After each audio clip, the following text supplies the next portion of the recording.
Arena football is more than just making plays and scoring touchdowns on Saturdays. It's really the work done off the field that has made the Sharks team so successful for the last 10 years.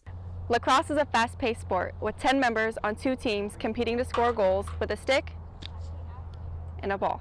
I'm standing on the corner of North Broad Street and West Ashley Street where the first documented performance of a blues song took place back in 1910. And if you would have continued walking down Ashley Street, blues and jazz would have filled the neighborhood of La Villa. But today, what you hear is the Terrain Race 5K made a stop in Jacksonville, Florida during its national tour where runners of all ages completed the obstacle course like you see behind me. Every day, first responders like Denby risk making the ultimate sacrifice. On September 11th, 343 first responders made that ultimate sacrifice. Their family members have been left to grieve and honor their loved ones in their own ways. Jacksonville Equestrian Center and Florida Reining Horse Association is hosting a horse show competition for reiners of all ages, from beginners to pros. Hey Sharks fans, I'm Karassa and I'm here with defensive back Marvin Ross. Marvin, you had a big interception late in the second quarter with the last team to drive out the score. Tell me what it felt like to make that big play. Well, I ain't played last week because of injury, so it felt great to get back out here and make a play, especially against an old team. Down by 3 points at halftime right now, but we're going to go out there and get the win. Like you mentioned, you're down 3 points at the half. What do you think Coach is going to talk about in the locker room to change the momentum of the game and get you guys your 5th straight win? Well, pretty much we just got to stay physical. We come out with the ball, so we go out there, get a score, get a stop, score again, and we'll be good. Awesome. Thank you so much. Thank you. Go Sharks. Hey Sharks fans, I'm Karassa Stinchcomb on Facebook Live, and I'm here with wide receiver Tom Gilson. Tom, you had a really great game, 3 touchdowns. Talk about your chemistry with quarterback McCain. You know, we've been working a lot together. We're actually roommates, so, you know, we put a lot of extra work in throughout the week in practice. And, you know, we're just, each game we're getting more and more comfortable each week. And today we were able to connect a little bit and get the win. What is your strategy going into Maine next week? What are you two going to work on to kind of improve and get off to a faster start out in Maine? Just as a team, we want to finish this next game. We're not letting up. We want to be on a high going into the playoffs. And Maine's going to be a tough opponent. They just beat Columbus again tonight. So we want to go in there and finish this thing. And I heard you're from Massachusetts. Where in Massachusetts are you from? I am from Mansfield, Massachusetts. Awesome. How does it feel to lead the league-leading Massachusetts Pirates at home in Jacksonville? It feels good. You know, it's funny how things work out. You know, this is a business. I'm happy to be in Jacksonville. I love home, but it was nice. I know a lot of guys over there too, so it's nice to get a win against them. Is there anyone back home you want to say hi to? Yeah. Hi, Mom. Hi, Nana. I know they're probably at home watching it. Love you guys. Thank you so much. Go Sharks. I'm here with Coach Burley. Coach, you just defeated the league-leading Massachusetts Pirates to become the #1 seed. Tell me how that feels. That's great. You know, the players fought their butts off all game. I mean, I can't say enough about the players' effort. It's been a long season. They don't get tired. They just get stronger. Talk about your defense. They forced 6 turnovers this game. Oh, it's the heart of the team. You know, last year we won the championship on defense. This year's no different. You know, when we need them the most, they step up and they can stand for us. What are you guys going to take away from this week's game to get the Sharks off to a faster start in Maine? Just go back and look at the film, you know, and try to get better. We're playing teams for the 3rd and 4th time, so, I mean, we know each other, so it's going to be a game of adjustments. Thank you so much. Go Sharks.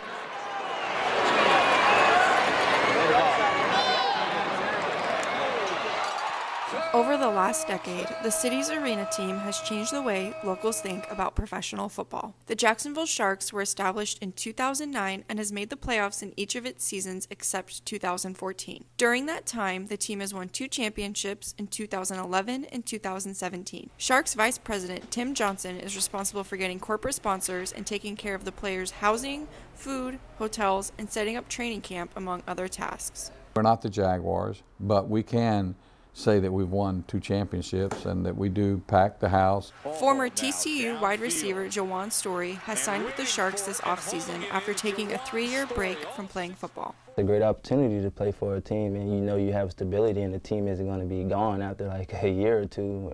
So then you'll just be like, so now what I have to do? Like go play for somewhere, like go play somewhere else. Arena football is more than just making plays and scoring touchdowns on Saturdays.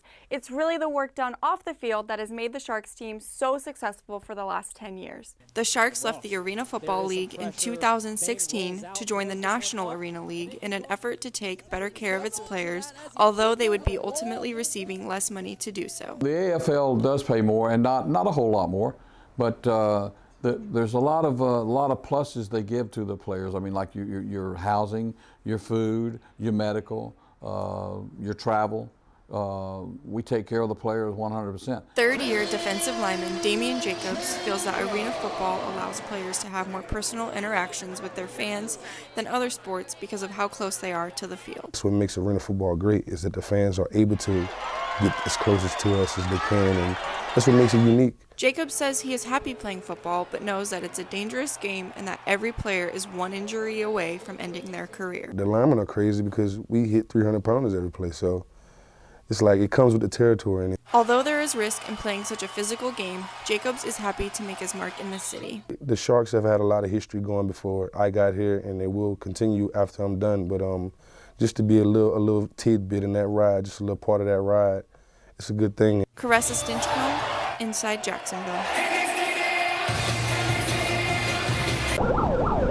Runners of all ages participated in this year's 9/11 Heroes Run to honor those who lost their lives on September 11th. The 5K is in honor of Travis Manion. Manion died April 29, 2007 in Afghanistan from a sniper attack. His family started the Travis Manion Foundation to continue his legacy. If not me, then who?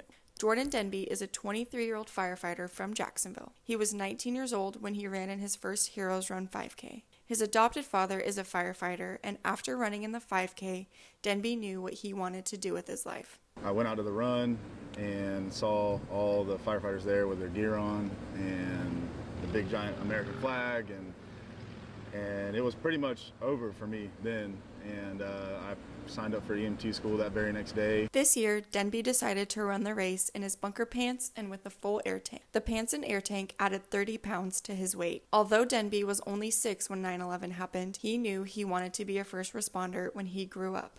There is no other feeling like it. Being able to get that surge of adrenaline and get a call and you're doing CPR on someone, or you're running into a burning building and you're saving people's lives, or there's nothing in this world that describes helping people. Every day, first responders like Denby risk making the ultimate sacrifice. On September 11th, 343 first responders made that ultimate sacrifice. Their family members have been left to grieve and honor their loved ones in their own ways. Valerie Gambino walked the 5K while holding the flag of heroes. Gambino's brother, Thomas Gambino Jr., died responding in the South Tower. He was with Rescue 3 in the Bronx, and the last call the station received from him was on the 78th floor. My brother, there was no remains found. The only thing that was found was his helmet. So, there was no body. During the 11th anniversary of September 11th, Gambino got involved with veteran group Project Hero and participated in a cycling ride in New York. The group rode the entire island of Long Island and ended at Ground Zero. To me, that was my closure. That was bringing him home. Karassa Stinchcomb, inside Jacksonville. I'm standing on the corner of North Broad Street and West Ashley Street, where the first documented performance of a blues song took place back in 1910. And if you would have continued walking down Ashley Street, blues and jazz would have filled the neighborhood of La Villa. But today, what you hear is... Driving through La Villa today, it's unrecognizable. Only a few buildings remain from what used to be known as the place to be. Music already was important to this area, but it really started taking a hold to where it really impacted the blues and jazz, what would become blues and jazz. The neighborhood of La Villa stretches from State Street, I-95, Broad Street, and Brooklyn. Ashley Street was lined with hotels, restaurants, and nightclubs. Many famous black entertainers performed in La Villa. Ray Charles, Billie Holiday, and Cab Calloway, just to name a few. The building behind me, which was once a nightclub, that's where Ray Charles first got his start. Ray Charles actually stayed on this block directly behind me on the corner of Jefferson Street and Church Street. Many of these musicians influenced the Harlem Renaissance in New York, but before the Harlem Renaissance, La Villa was the beginning of blues and jazz. People refer to this as the Harlem of the South, but in reality I would tell you that Harlem is the La Villa of the North. At its heyday, Ashley Street was basically the epicenter of urban black entertainment in this region and most of the state. From La Villa, I'm Karassa Stinchcomb. Hello, and welcome to Inside Jacksonville, a production of the University of North Florida's Department of Communication and the CW17. I'm Karassa Stinchcomb. And I'm Angie Villada. We're here each month with stories about life on our favorite coast, the First Coast. We hope you're ready to get a closer look at things to do around town. Plant Night is taking over local bars and restaurants, offering a new type of night out. Each night has a different theme, but always offers a fun 2 hours of socializing, laughing, and creativity. Inside Jacksonville's Aaron Garnett caught up with some people to see what it's all about. These events take place 3 to 4 times each week, and you can sign up anytime at plantnight.com. How often do you use technology per day? The question recently has been, how much is too much? People are always on their phones and children are glued to their iPads.